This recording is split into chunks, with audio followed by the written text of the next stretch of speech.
Bonjour à tous et bienvenue dans cette vidéo qui présente la matière que j'enseigne à l'Université des Frères Mitsuri Constantine I, Faculté des Sciences Exactes, département de chimie.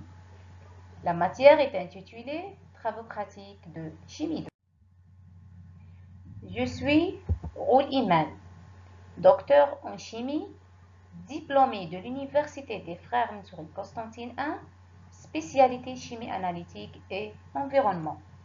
Actuellement, je suis maître assistante classe B à la Faculté des Sciences Exactes, Université des Frères Mitsuri Constantine I, au sein du département de chimie. Vous pouvez me contacter par mail professionnel.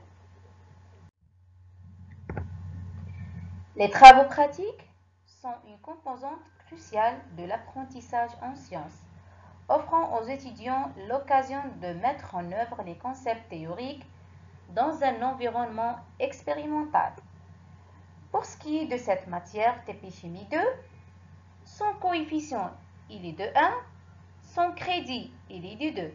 Pour ce qui est volume horaire, 6 heures hebdomadaires, semestriel il est de 8 semaines. Pour ce qui est public cible, la matière que j'enseigne est destinée aux étudiants du première année tronc commun licence L1, sciences de la technologie ST et ingénieurs. Pour les objectifs de ce cours, les travaux pratiques de chimie 2 visent à, premièrement, identifier les outils nécessaires à la compréhension des notions de la thermodynamique apportées au cours. Deuxièmement, connaître le matériel calorimétrique. Troisièmement, appliquer les notions de dosage. Et quatrièmement, déterminer la concentration d'une espèce chimique en solution. Afin d'assurer le bon suivi de ce cours, l'étudiant doit connaître, premièrement, quelques notions de la thermodynamique, deuxièmement, les définitions des acides et des bases ainsi que l'identification des couples acides-bases, et la définition d'un oxydant et d'un réducteur ainsi que l'identification des couples oxydes. Les travaux pratiques de chimie 2 est scindé en 4 unités d'apprentissage structurées comme suit.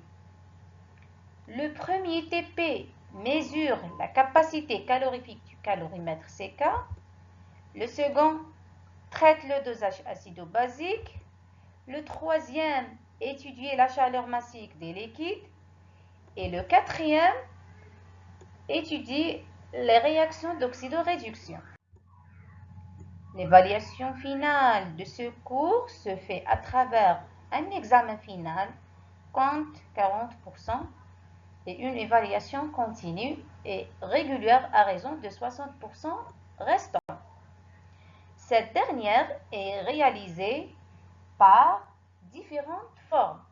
Il s'agit de la présence en séance de travaux pratiques du semestre, la préparation à la maison, les TP à réaliser, et la moyenne des notes des comptes rendus exigés à la fin de chaque séance de TP. Si vous avez des questions, si vous avez des commentaires, ils sont les bienvenus. Et merci pour votre attention.